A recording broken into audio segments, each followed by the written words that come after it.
Фотографијата од јули 2002 година на која е председателот Борис Трајковски во посета на Штипската болница, секој 26 февруари Штипјанката Евче Ѓурова ја вади од албумот.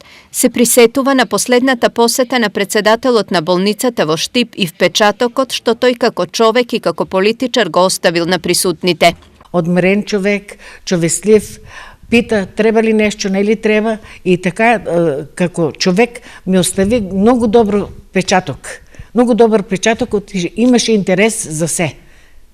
И се гордеам што се запознав со него и многу добри спомени ми остави и не можам да го забравам.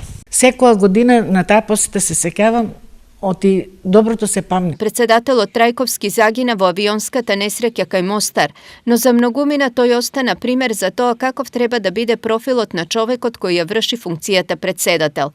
15 годишнината од неговата смрт, сестра Евче ја искористи да испрати своја порака, не политичка, туку обична, човечка, до сите оние кои ќе влезат во трката за прв човек на државата. Идат нови избори. И ќе ве молам, тие што ќе се изберат, нека се угледат на Борис Трајковски. За тоа што кај него имаше грижа за државата, имаше грижа за народо и одмерено се однесуваше за сите работи. И на место. Инаку Борис Трајковски беше последниот председател на државата кој дошол во официјална посета на болницата во Штип, покажувајќи со тоа грижа и интерес за сите аспекти од функционирањето на државата.